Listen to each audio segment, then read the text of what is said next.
The year is 1560, and Japan has forgotten what peace looks like. The capital is hollow, a gilded corpse of an empire that once ruled through poetry and ritual.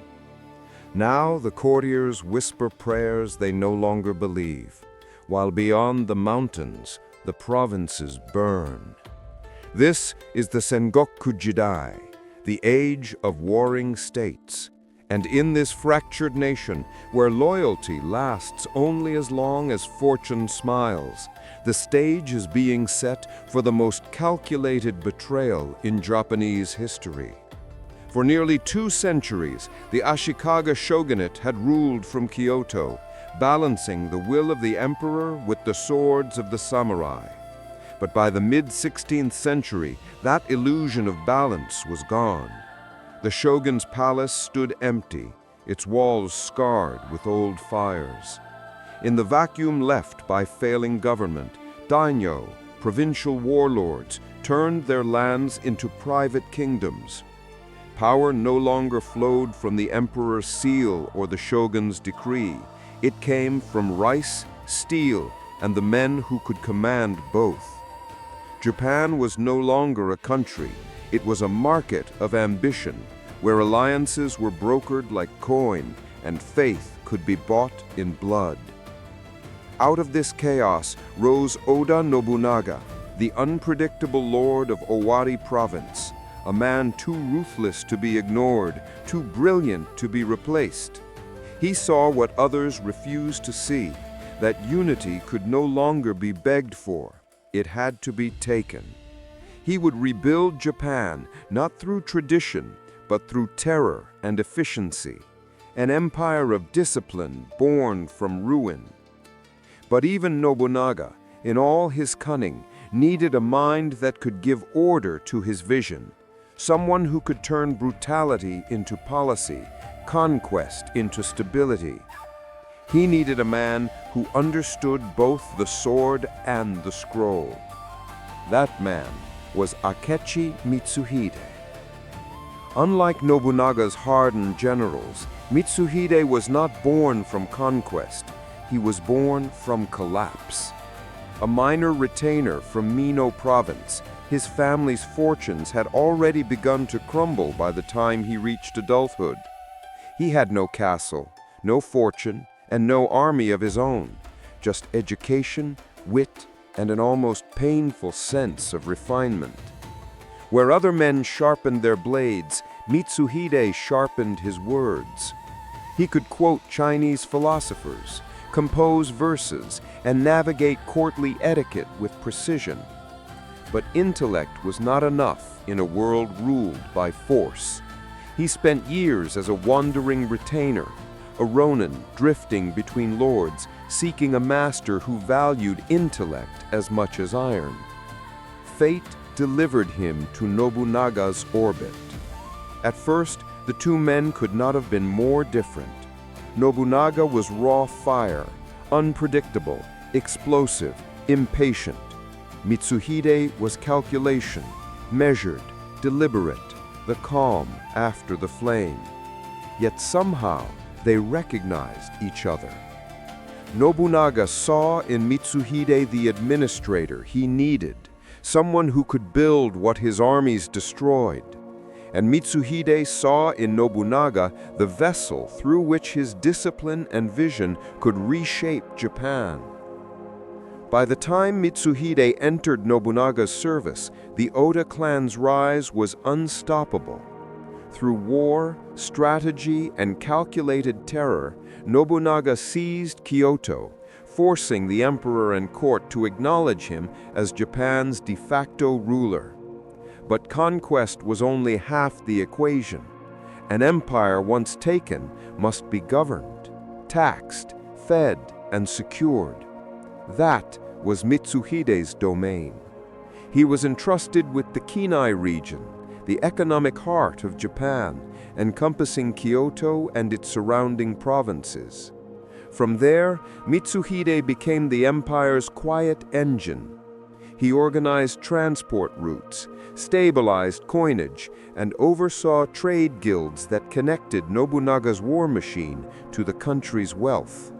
If Nobunaga was the sword, Mitsuhide was the hand that guided it. To his peers, he was no mere general. He was the chief operating officer of a new Japan. He didn't just collect taxes, he engineered systems of control that made loyalty profitable. He wasn't paid in gold, but in access to the inner machinery of power. Every document, every decree, every diplomatic letter passed through his mind before it reached Nobunaga's hand. And yet, the higher he rose, the lonelier his position became. Mitsuhide was indispensable, and that made him dangerous. By the late 1570s, the Oda Empire was nearing its peak. Nobunaga had crushed the Iko-iki uprisings, dismantled the Buddhist strongholds, and eliminated the last remnants of shogunal authority. All that remained was the final unification of Japan and the transition from warlord to emperor-maker. Mitsuhide stood at the center of it all, wealthy, powerful, and indispensable. But in the shadow of greatness, something began to fracture. Every victory for Nobunaga seemed to make him more unstable, more arrogant, more unpredictable. And Mitsuhide, the scholar who once believed in order, now found himself serving chaos disguised as genius. The cracks were forming. He didn't know it yet, but each tax reform he signed, each alliance he secured, each whisper of control he maintained, was building the very empire he would one day burn to the ground. In an age ruled by swords, one man sought to control the hand that held them. Before Mitsuhide became the architect of rebellion, he was a wanderer searching for purpose, a man who rose not by bloodline, but by intellect. To understand his betrayal, we must first understand his loyalty and the quiet desperation that built it. He owned no castle, he commanded no army, yet within a few years he would stand at the center of Japan's most powerful empire, a man whose weapon was not the sword, but the mind that decided when others should draw theirs. This is the rise of Akechi Mitsuhide, the gentleman from nowhere. In the mid-16th century, being born to the wrong family could damn a man before he ever saw battle. Mitsuhide was born around 1528, likely in Mino province, into a minor branch of the Akechi clan, retainers to the powerful Toki family. The Akechi name carried traces of noble ancestry, but by Mitsuhide's birth, it meant little. The clan's lands were poor, its alliances fragile, its fortunes fading. He was born to a house of echoes, proud of its past, uncertain of its future. When the Saito clan seized control of Mino, the Akechi were swept aside. Mitsuhide lost everything that gave meaning to his family's name. He became a masterless samurai, a ronin. But unlike most men broken by such fate, he did not turn to banditry or blind vengeance. He turned inward to education, poetry, and the study of human nature. The chroniclers describe him as tall, elegant, and refined, a man who spoke softly, yet whose eyes missed nothing. He could converse in Chinese philosophy, write flawless waka poetry, and navigate the rigid etiquette of Kyoto's aristocracy. In a world that worshipped bloodlines and brutality, these qualities made him an anomaly and a risk. Mitsuhide's first opportunity came through diplomacy. He entered the service of Ashikaga Yoshiaki, the last shogun of the dying Ashikaga line, a man desperate to reclaim lost authority. Here, Mitsuhide learned the art of manipulation in the court's decaying halls, how to flatter, how to negotiate, how to survive. He saw firsthand the impotence of the old government and the chaos waiting to devour it. When the shogunate finally collapsed under Oda Nobunaga's assault, Mitsuhide did not die defending it. He switched sides, not out of cowardice, but recognition. He understood that Yoshiaki was a relic and that Nobunaga was the future. In this, he proved the one trait that would define him: strategic adaptability. To Nobunaga, surrounded by warriors who could fight but not think, Mitsuhide's composure was a revelation. He was not like the loud, swaggering generals who demanded rewards and titles. He listened, he planned, he understood the invisible battlefield: politics, administration, logistics. He could see the war behind the war. When Mitsuhide entered Nobunaga's service in the early 1660s, he was already middle-aged, an age when most samurai had either found glory or the grave. But Nobunaga had no patience for youth or rank. He valued results. Mitsuhide delivered them.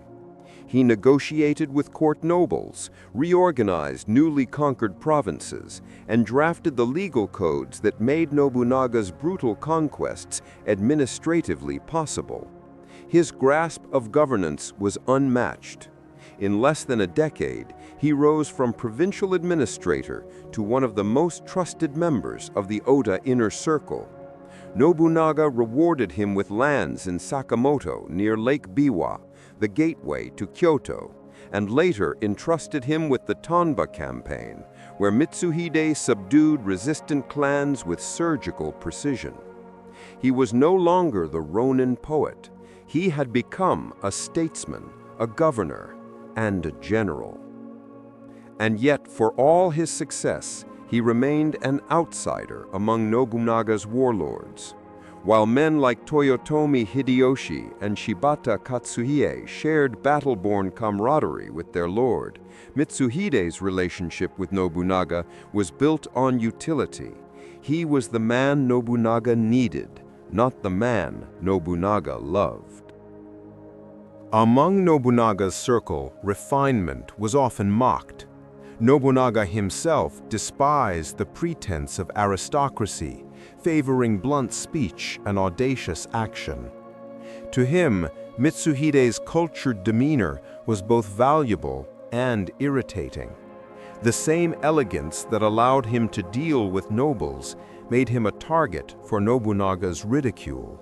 Witnesses later recalled scenes of public humiliation, moments where Nobunaga, in fits of temper, mocked Mitsuhide's manners, his age, even his careful speech.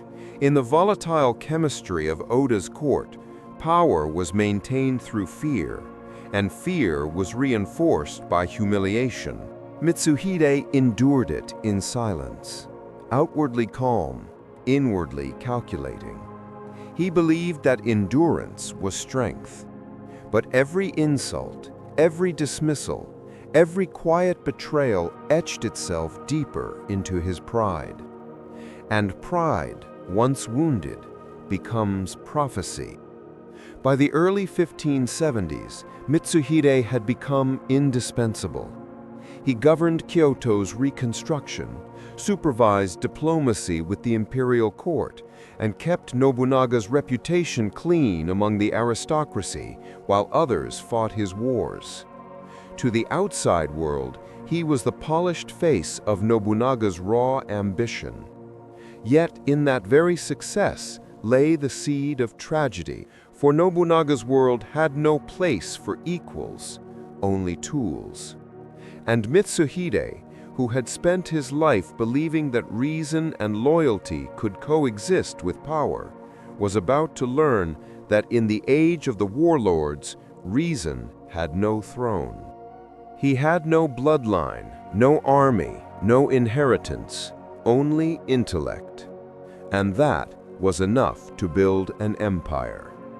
But empires have no patience for gratitude. From the ruins of obscurity, Mitsuhide had risen to become the empire's quiet architect, the man who made Nobunaga's dream possible. But power built on intellect must still bow to power born of fear. And as the Oda Empire expanded, the scholar who built it would begin to see that the very system he perfected could one day destroy him.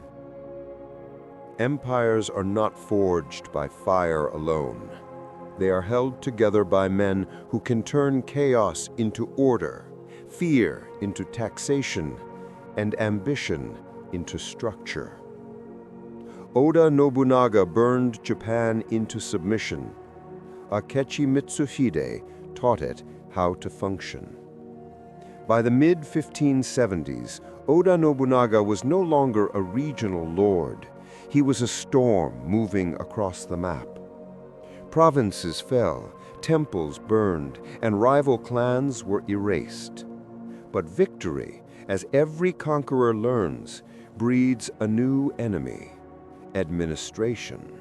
Every castle Nobunaga captured needed to be governed, every road rebuilt, every village taxed, every rebellion preempted. And so, while generals like Shibata Katsuie and Toyotomi Hideyoshi won glory in the field, Mitsuhide built the invisible empire behind the banners. He managed the Kinai region, the fertile basin surrounding Kyoto, the economic core of Japan. It was here that wealth, grain, and manpower converged, and controlling it meant controlling the country. Mitsuhide oversaw the collection of rice taxes, the redistribution of land, and the stabilization of trade routes connecting Kyoto to Osaka and Sakai, the mercantile hubs of the era. He was, in essence, Nobunaga's chief operating officer. The empire ran on Mitsuhide's discipline. He introduced reforms that bound merchants, monks, and soldiers alike under one efficient system. He turned Nobunaga's violent revolution into a functioning government, a web of roads, ledgers, and loyalty contracts so precise that even the imperial court had to depend on it. To most, Nobunaga was a god of war. To those who understood power, Mitsuhide was the brain that made the god human. Mitsuhide's genius extended far beyond ledgers.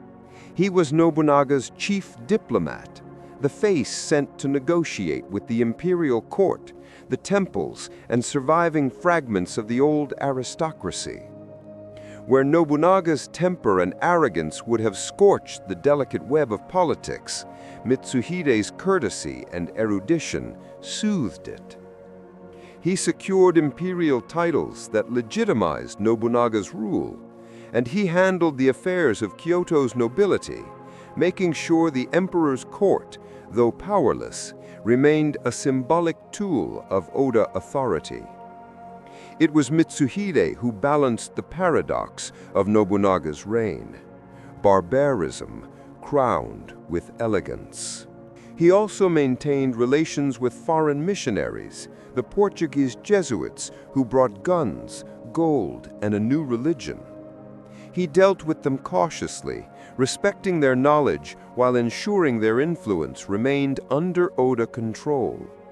Through him, the Oda government became the first truly modern political machine in Japanese history: organized, data-driven, and ruthless. But such brilliance came at a price. Every success deepened Nobunaga's reliance on Mitsuhide, and also his mistrust. Nobunaga was a man who worshipped dominance and despised weakness. He surrounded himself with strong-willed vassals, testing them constantly through humiliation, exhaustion, and fear. To be close to him was to live in a permanent trial, a contest of obedience disguised as loyalty. Mitsuhide, refined and diplomatic, did not fit the mold. His calm demeanor and courtly manners irritated Nobunaga's volcanic temperament. The warlord often mocked him publicly, calling him monk, clerk, or worse. Taunts meant to remind everyone that Mitsuhide's power came not from the sword, but from the pen. And yet, Nobunaga needed him. Whenever chaos threatened the capital, it was Mitsuhide who restored order. When Nobunaga burned temples, it was Mitsuhide who rebuilt them into tax centers. When other lords rebelled, Mitsuhide subdued them with minimal force and maximum efficiency. He had become indispensable, and for Nobunaga, no one could ever be that. In 1575, Nobunaga tested Mitsuhide's abilities as a field commander. He ordered him to subdue Tanba province, a region of entrenched clans and fortified mountains. It was a brutal campaign, ambushes, famine, and years of resistance, but Mitsuhide succeeded through strategy rather than slaughter. He combined deception with diplomacy, persuading enemy lords to defect, cutting supply lines instead of shedding blood. By 1579, Tanba fell, and Nobunaga rewarded him with vast lands and castles. Sakamoto, Kameyama, and others, making him one of the richest daimyo in the Oda sphere.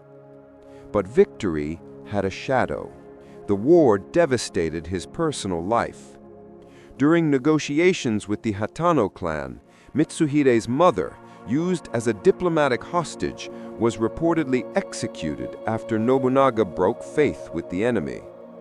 Her death, a direct result of Nobunaga's impatience, was a wound that Mitsuhide buried but never forgot. In the quiet of his new estates, his loyalty began to bleed into resentment. By the early 1580s, Nobunaga's Japan was unrecognizable. The old temples were gone, the shogunate dismantled, and the emperor reduced to ceremony. It was the most radical social and political transformation in the nation's history. And at its center stood two men: Nobunaga, the will; Mitsuhide, the system. One ruled through terror, the other through structure. But the stronger the system became, the less Nobunaga felt he owned it. He began centralizing power directly under his name, stripping his vassals of autonomy. Even Mitsuhide's domains faced inspection and audit. The empire that Mitsuhide had made efficient was now turning its machinery toward him. The administrator had built his own prison. He gave Nobunaga an empire that could outlive any man, and in doing so, built the weapon that would one day destroy them both. But empires are not lost to incompetence. They are lost to pride, the small humiliations that pile up until even the most loyal hand turns to strike. And soon, Akechi Mitsuhide's polished restraint would collide with the fury of the man he had helped make invincible. At the height of his power, Akechi Mitsuhide could walk the polished corridors of Kyoto's palaces and know that every decree, every ledger, every whisper of Nobunaga's empire had passed through his hands. He had wealth, respect, and command. But power built on proximity to a tyrant is not stability. It is standing at the edge of a volcano. To serve Oda Nobunaga was to serve a god made of contradictions. He was visionary and cruel, pragmatic and impulsive, worshipped and feared. He demanded perfection and punished it. To please him too well was to invite suspicion. To falter was to invite death. By 1581, the empire stretched from Kyushu to the borders of the northern provinces. The emperor himself had become a symbol beneath Nobunaga's dominance. The Oda regime functioned like a machine, with Mitsuhide as its most polished gear. But even gears wear down under pressure. Nobunaga's paranoia was growing. He purged vassals for the slightest disobedience, seized their lands, and rewarded those who thrived on his chaos. Men like Hideyoshi, whose charisma and adaptability made him indispensable in the field. Mitsuhide, ever composed and methodical, began to feel the temperature changing. The system he had built was no longer a structure of governance, it was an empire of survival. The breaking point was not one event, but a collection of wounds. The Hatano incident still haunted him. Years earlier, during negotiations in Tonba, Mitsuhide's mother had been taken hostage to guarantee peace. When the Hatano lords were executed by Nobunaga despite Mitsuhide's assurances of safety, the Hatano retaliated, murdering his mother. It was an unforgivable loss caused by Nobunaga's arrogance. Yet Mitsuhide had bowed, swallowed his grief, and continued to serve. Then came the public mockery. At court banquets, Nobunaga often humiliated his retainers for amusement. Mitsuhide, elegant and measured, was an easy target. One account, perhaps embellished by later storytellers, but true in spirit, recalls Nobunaga forcing him to perform menial tasks, ridiculing his refinement before assembled generals. He was called a lazy clerk, a courtwoman, a poet among soldiers. For a samurai whose honor was his currency, such ridicule was not mere insult, it was economic violence. Each slight eroded his political value, isolating him within the circle he had helped build. By spring of 1582, Nobunaga's appetite for centralization reached new extremes. He began confiscating domains from long-serving vassals and redistributing them to favorites, a ruthless move to tighten control and weaken autonomy.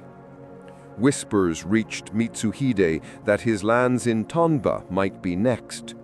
To a bureaucrat who measured life in systems and numbers, this was not just personal loss, it was a structural signal. The empire's liquidity, the wealth he administered, was being consolidated beyond his reach. He was watching Nobunaga seize not just the nation's resources, but his own purpose.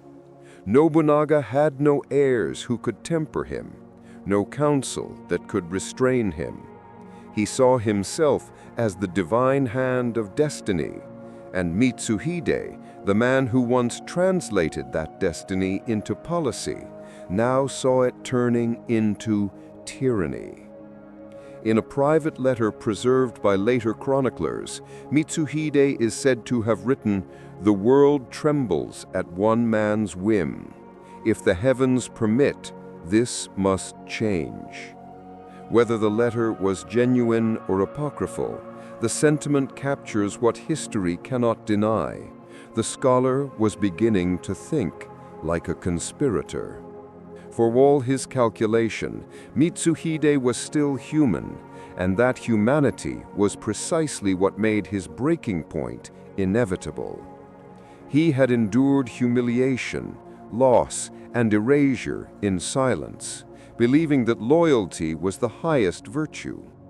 But loyalty without reciprocity becomes servitude, and servitude, in the heart of a proud man, ferments into rebellion.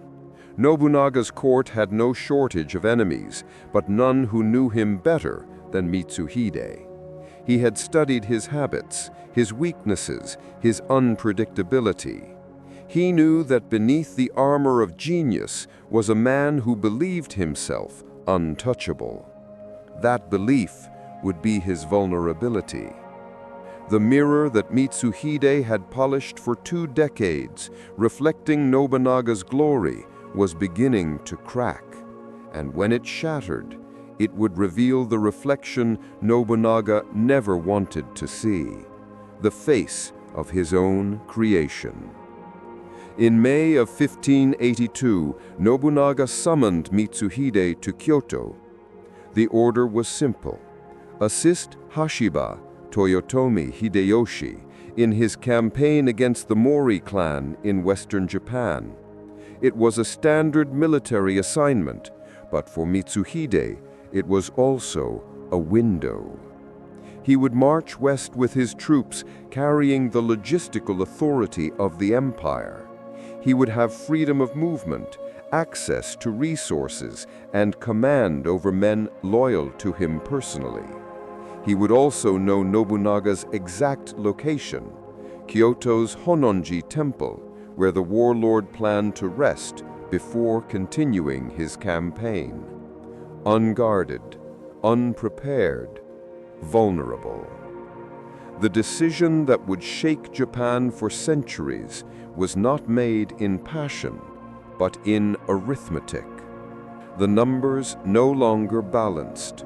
Loyalty became loss. Honor became humiliation. And the cost of obedience was now greater than the risk of defiance. For years he endured the fire, but when the mirror cracked, he saw that the fire had always been aimed at him. And so the quiet bureaucrat, the man who built the empire's foundations, began to design its collapse. His calculations were perfect, his timing fatal. The morning of Honnoji would turn his name from loyal retainer to eternal betrayer.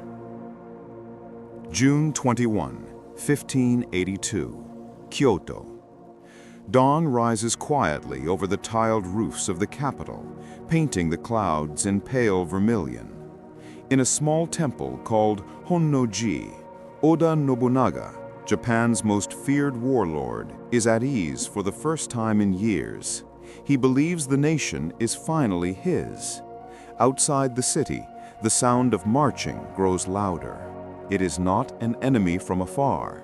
It is his own general, Akechi Mitsuhide, coming to end him. For 2 decades, Nobunaga had lived on the edge of war, trusting no one fully, sleeping in armor more often than under blankets. But this morning was different. He was en route to assist Hideyoshi's western campaign, and with most of his army scattered across the country, he rested in Kyoto, accompanied by only a few dozen attendants. It was meant to be a moment of peace, the pause before Japan's unification. Meanwhile, to the northwest, Mitsuhide's forces assembled under the pretense of joining that same campaign. The banners of the Akechi fluttered in the early light. Yet the men knew, by whisper or by instinct, that this was no routine march. Their lord's silence carried the gravity of a decision long made. And then, at the gates of Sakamoto Castle, Mitsuhide turned to his officers and spoke the words that would echo through centuries. Teki wa Honnoji ni ari. The enemy is at Honnoji. The march to Kyoto was swift and methodical. Mitsuhide's men advanced under the cover of dawn, their armor muffled by damp cloth, their torches hidden. They reached Honnoji before sunrise, surrounding the temple complex in near silence. Inside, Nobunaga was still dressing when the first musket fired. His guards rushed to the gates, bewildered. There was no warning, no declaration of rebellion. When word reached him that the attackers bore Akechi's banners, Nobunaga reportedly laughed. Mitsuhide? Impossible.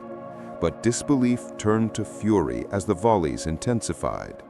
Witnesses claimed Nobunaga fought like a cornered tiger, cutting down several attackers before realizing the futility. The temple was aflame, smoke rising through the morning air like incense to the gods of history. And within that inferno, Nobunaga made his final choice, seppuku, ritual suicide, the death of a samurai on his own terms. The man who had conquered half of Japan died not in battle, but in betrayal. To the world, Mitsuhide's act seemed madness, a suicidal strike against the most powerful man in Japan. But to Mitsuhide, it was the culmination of every equation he had ever calculated. The betrayal had structure, it had rationale, and in his mind, it had necessity. Historians still debate his motives, and perhaps they always will. Economic theorists say Nobunaga's new policy of land confiscation threatened Mitsuhide's estates in Tanba. The betrayal was a preemptive financial defense, a bid to seize control of Kyoto's treasury before his fortune was stripped away. Psychological theorists say the Hatano incident and years of humiliation festered into revenge. Mitsuhide's rebellion was not against a ruler, but against a lifetime of being treated as an inferior mind. Strategic theorists say he believed Nobunaga's death could trigger a rapid realignment of the political structure, allowing him to step into the void as the protector of the imperial court and seize legitimacy before Hideyoshi could respond. Each theory holds a piece of the truth, but perhaps the real reason is simpler.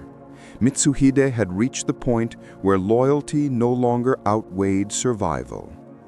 As the flames consumed Honnō-ji, Kyoto awoke to the impossible news.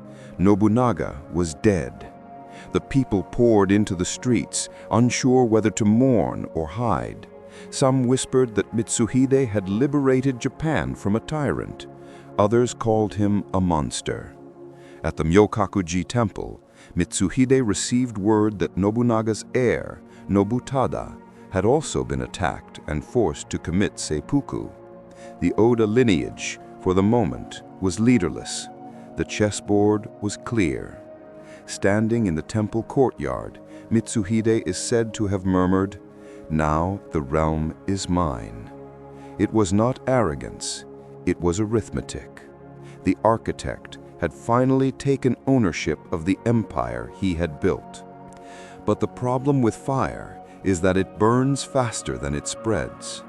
Even as Kyoto trembled under his control, the other Oda generals, Hideyoshi, Katsuie, Niwa, were already moving. They didn't need orders, they needed revenge. Mitsuhide, the master of systems and plans, suddenly faced the one variable he had never mastered: emotion. The betrayal had made him infamous, but infamy doesn't command loyalty. His allies hesitated, his messengers were intercepted, and his proclamations, declaring loyalty to the emperor, went unanswered. In 3 days, he had killed a god. In 13, he would lose everything. Standing amid the ashes of Kyoto, Mitsuhide understood the irony. He had spent his life crafting systems of control, yet in this, his boldest calculation, everything depended on chaos behaving predictably. He had assumed the machine of government would obey its designer. But the machine was never his, it was Nobunaga's, and without Nobunaga, it began to collapse. The empire he thought he had inherited was turning into a trap. The generals who once bowed to his seal now sharpened their blades. The courtiers who once praised his wisdom now avoided his name. And to the common people, he was no longer a scholar or a servant. He was the man who killed the sun. He did not kill a man. He tried to kill inevitability. For 13 days, Mitsuhide held Japan in his hands. The wealth of Kyoto, the seal of the emperor, the ashes of his former master. But from the west was coming a force faster, fiercer, and fueled by vengeance. The system builder was about to face the one man who understood chaos better than he did. Morning after morning, the streets of Kyoto filled with silence. Merchants kept their stalls shuttered. Monks muttered hurried sutras, and nobles avoided the palace gates. Everyone waited to see what kind of rule this new master would bring. Mitsuhide moved fast. He sent couriers to the imperial court, delivering gifts and promises of protection. He presented himself as the restorer of order, the avenger of centuries of tyranny, a man acting not out of ambition, but necessity. To the emperor and courtiers, he framed his coup as divine correction. The realm must be guided by virtue, not violence. And for a brief moment, it worked. The court, exhausted by years of Nobunaga's bullying, accepted Mitsuhide's gold and his apologies. In return, they gave him legitimacy, the illusion of it at least. He had the capital, the bureaucracy, and the emperor's symbolic blessing. He even began distributing Nobunaga's estates to solidify his base. But what Mitsuhide didn't have, and what no scholar can calculate, was time. News of Nobunaga's death reached Toyotomi Hideyoshi in the western provinces, where he was besieging the Mori clan. Hideyoshi was everything Mitsuhide was not: spontaneous, charismatic, and utterly unafraid of improvisation. The moment he heard of Honnoji, he halted the siege, signed a hasty truce with the Mori, and turned his army east. In one of the most legendary forced marches in Japanese history, Hideyoshi covered nearly 200 kilometers in just 10 days, his troops fueled not by orders, but by vengeance. As he advanced, the countryside rallied to him. Farmers, minor lords, even monks joined his path, not for money, but for myth. Hideyoshi had declared his purpose simply: "We march to avenge the great lord." And while Mitsuhide counted ledgers, Hideyoshi was counting hearts. Inside Kyoto, Mitsuhide was drowning in information, letters, petitions, pleas for protection. He tried to project calm, but the cracks in his new regime appeared immediately. The Oda generals refused to acknowledge him. Provinces ignored his messengers. Even his own officers hesitated to move without guarantees. He attempted to consolidate control through economic diplomacy, distributing Nobunaga's confiscated lands, rewarding loyal retainers, bribing the hesitant. But the bribes were late, the loyalty uncertain, and the treasury already strained by years of warfare. The empire he had inherited was rich in reputation, but poor in trust. He ordered fortifications along the Yodo River and summoned reinforcements from his Tamba territories, but the response was sluggish. His power was theoretical, a command structure held together by fear and parchment. Meanwhile, Hideyoshi's forces moved like a flood. Day 1, Nobunaga is dead. Day 3, Mitsuhide takes control of Kyoto. Day 5, he begins political distribution of Nobunaga's estates. Day 7, reports arrive. Hideyoshi's army is approaching at impossible speed. Day 9, his own retainers start defecting. Day 10, his allies in Tamba delay reinforcements. Day 12, the imperial court falls silent again. By the 13th day, Mitsuhide's empire was already rotting from within. The same bureaucratic perfection that had made him powerful now made him slow. He sought stability in a moment that demanded chaos.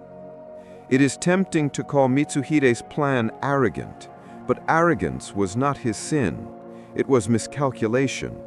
He believed that by removing Nobunaga, he could absorb the empire's momentum, that loyalty to the Oda would translate into loyalty to the state. He underestimated how much Nobunaga's terror had unified his subordinates, not through love, but through fear. Once the source of that fear was gone, the loyalty evaporated. His equations failed because they left no variable for emotion. Hideyoshi, on the contrary, was building an empire from the heart outward, fueled by charisma, speed, and narrative.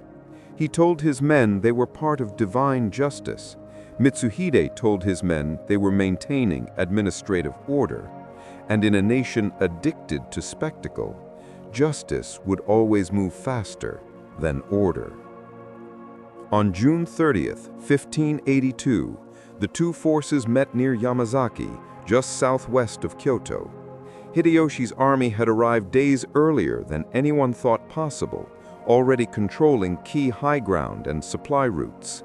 Mitsuhide's army, tired, under strength, and uncertain, took up a defensive position along the Enmyoji River. Before the battle, Mitsuhide is said to have looked toward Kyoto and whispered, "Tenka wa tenka no mono." The world belongs to the one who seizes it. But as he surveyed his smaller, scattered army, he must have known the truth. He had seized nothing. He had inherited smoke. He seized the empire's heart, only to find it had already stopped beating. The scholar who had ruled for 13 days would now face the soldier who ruled through instinct. One commanded through logic, the other through momentum. And on the plains of Yamazaki, Japan would decide which was stronger, intellect or survival. It was July 2nd, 1582. Mitsuhide's forces, numbering roughly 10,000, held the line near the village of Yamazaki, guarding the approach to Kyoto. Across the river, Toyotomi Hideyoshi's army, nearly 20,000 strong, waited on the slopes of Mount Tennozan. The position was symbolic. Tennozan was sacred ground, its name meaning Mountain of Heaven's King. To hold it was to claim divine sanction. Mitsuhide knew the geography favored Hideyoshi. He also knew he could not afford a long campaign. His supply lines were thin, his allies wavering, and every hour gave Hideyoshi's legend more time to grow. Still, he believed discipline could triumph over passion. He arranged his troops with mathematical precision. Arquebusiers at the center, pikemen flanking the river, cavalry in reserve. It was the formation of a scholar, clean and logical. But battlefields are not classrooms. They reward improvisation, not order. Hideyoshi began his attack before sunrise. He sent Niwa Nagahide and Ikeda Tsuneyoki to strike along the river's edge, pinning Mitsuhide's center, while his main force swung wide around Tennozan, attacking from the heights. The sound of gunfire rolled across the valley like thunder. Mitsuhide's men, momentarily holding ground, were dazzled by the ferocity of the assault. Hideyoshi's troops were battle-hardened veterans of siege warfare. They fought in tight formations, using volley fire and rapid advance tactics learned under Nobunaga himself. Mitsuhide's soldiers, many newly conscripted, began to falter as the hill positions collapsed. By mid-morning, the rhythm of the fight had changed. Mitsuhide's logical defense had become chaos. He watched as his center began to crumble, the banner of the Akechi crest, a blue wave on white, sinking beneath the smoke. What began as an orderly retreat turned into panic. The men who had joined him out of calculation now fled out of instinct. Some switched allegiance mid-battle, shouting Hideyoshi's name to save their lives. Others melted into the forest, stripping their armor to blend with the peasants. He tried to rally them, his voice rising above the clash. "Stand for the realm, for your honor!" But no one stood. Discipline, his greatest weapon, had become his weakness. Against Hideyoshi's speed and fury, structure was suffocation. Within hours, the scholar's army was broken, scattered across the valley, trampled by its own order. By noon, the Battle of Yamazaki was over. As his banners fell, Mitsuhide fled toward the north, accompanied by a handful of retainers. His horse stumbled through fields already looted by villagers. The empire he had ruled for 13 days had vanished in half that time. Legend says he stopped briefly near Sakamoto Castle, the fortress he once governed with precision. There, looking back toward Kyoto, he is said to have whispered, "I have become the enemy of the world." It was not self-pity, it was accounting. The numbers were in. He had wagered everything, his family, his lands, his name, and lost them all in a single morning. Mitsuhide's end came not at the hands of samurai, but of peasants. As he rode through Ogura village wounded and alone, local bandits recognized him and attacked. They beat him from his horse and struck him down with bamboo spears, the improvised weapons of the forgotten class he had once governed. It is said that as he fell, he murmured, "Tenka wa shorisha no mono." The world belongs to the victor. His body was never formally recovered. His head, reportedly taken as proof, was displayed before Hideyoshi, the symbol of vengeance complete. And thus ended Akechi Mitsuhide, samurai, scholar, administrator, and the most rational traitor in Japanese history. The empire did not mourn him. Within days, Hideyoshi had taken control of Kyoto, secured Nobunaga's lineage, and begun his rise to ultimate power. The courtiers who had praised Mitsuhide now erased his name from records. Temples that had accepted his donations burned their receipts. Even the imperial scribes wrote cautiously, referring to him only as the rebel. But history, even when silenced, remembers patterns. And Mitsuhide's pattern was not of madness, it was of inevitability. He had been the perfect servant to a system that devoured perfection. He had built Nobunaga's empire so efficiently that it no longer needed him. When a machine becomes self-sustaining, its designer becomes obsolete.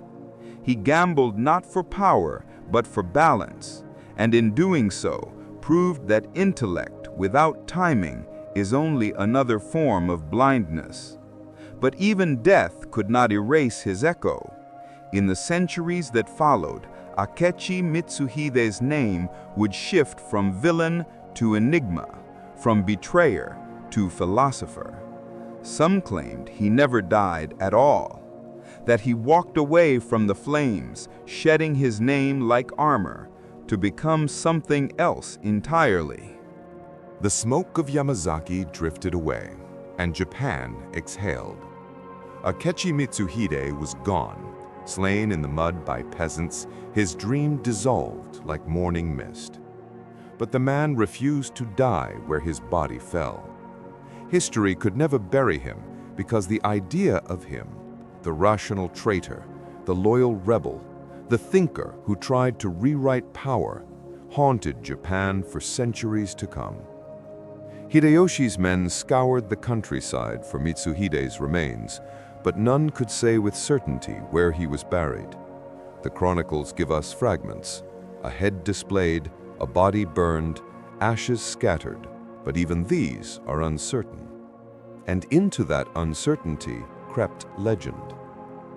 One rumor claimed that a monk appeared at Mount Hiei months after the battle, calm, learned, bearing the quiet manners of a courtly man. His name was Tenkai, a mysterious cleric who later served as advisor to Tokugawa Ieyasu, the first shogun of Japan's longest dynasty. He guided spiritual policies, temple politics, and even architecture. He lived more than 30 years after Mitsuhide's supposed death. To those who wanted the story to continue, the conclusion was obvious. Akechi Mitsuhide had survived and reinvented himself as the conscience of the new shogunate. no proof exists. And yet the coincidence feels poetic, as if Japan itself could not allow the most calculating mind of the age to vanish without a trace. Hideyoshi's victory restored order, but not truth. Mitsuhide was officially branded a traitor, his family lands confiscated, his retainers executed or scattered. His story became a moral fable, a warning to those who served too well. In the Tokugawa era, when loyalty and hierarchy became sacred law, Mitsuhide's name was invoked in whispers, Akechi no yoni naruna. Don't become like Akechi. But history has a cruel sense of irony. The same regime that condemned him also adopted his methods. Tokugawa Ieyasu's government, the most stable administration in Japanese history, was built on Mitsuhide's logic: efficient bureaucracy, centralized taxation, tight control over trade and transport, and the use of propaganda through culture and faith. The ghost of the Akechi lingered in every accounting book, every highway, every law. The shogunate had inherited the mind of the man it condemned. Centuries later, scholars and storytellers began to question the official story. Was Mitsuhide truly a villain, or merely the inevitable product of Nobunaga's tyranny? Modern historians divided into camps. The economic theory saw him as the rational actor, a bureaucrat protecting his holdings against Nobunaga's monopolization of land and wealth. The psychological theory viewed him as a man broken by humiliation and loss, pushed beyond the limits of obedience. The moral theory cast him as a reluctant reformer, the one who struck down a despot in hopes of restoring balance to a world consumed by ambition. Each theory reveals a truth, and none fully contain him, because Mitsuhide's rebellion was not only against a man, it was against a system that reduced thought to servitude. In art, theater, and film, Akechi Mitsuhide evolved. In Edo-era kabuki, he was the polished villain, elegant, scheming, the perfect foil to Hideyoshi's rough charisma. In Meiji-era literature, he became the tragic intellectual, the prototype of the modern bureaucrat crushed by politics. And in contemporary retellings, he is sometimes the hero, the man who tried to end tyranny and paid for it with his name. The power of Mitsuhide's story lies in its duality. He is both order and chaos, both builder and destroyer. He embodies Japan's eternal tension between loyalty and independence, duty and conscience. Even now, the name Akechi carries a peculiar resonance. Business leaders study his story as a lesson in timing and risk. Military strategists analyze his coup for its precision and its fatal flaw, underestimating morale. Psychologists see in him the archetype of burnout, the loyal servant who finally breaks under invisible weight. Every few decades, his legend returns, reframed for a new era. In times of social strain, he becomes the intellectual rebel. In times of stability, he becomes the necessary villain. Like all great ghosts, Mitsuhide reflects the living more than the dead. Akechi Mitsuhide was never the wild dog history painted him to be. He was a man who understood structure too deeply to ignore its corruption. He killed not out of madness, but out of logic, the cold arithmetic of a system that demanded sacrifice to preserve itself. He gambled on order and lost to chaos. And in doing so, he exposed the truth behind every empire, that its greatest danger always comes from the man who built it best. For 13 days, he ruled the ashes of a god, but in the centuries that followed, his ghost ruled the conscience of Japan. Somewhere in the records of the Tokugawa bureaucracy, amid rice counts, tax decrees, and temple budgets, The influence of Akechi Mitsuhide still lingers, not as a signature, but as a style. The precise handwriting of control, the logic of efficiency, the quiet faith in structure over chaos. He may have died in a ditch, nameless and alone, but his ideas outlived every castle, every shogun, every god he ever served. And so, in the grand ledger of history, perhaps his balance was never truly negative.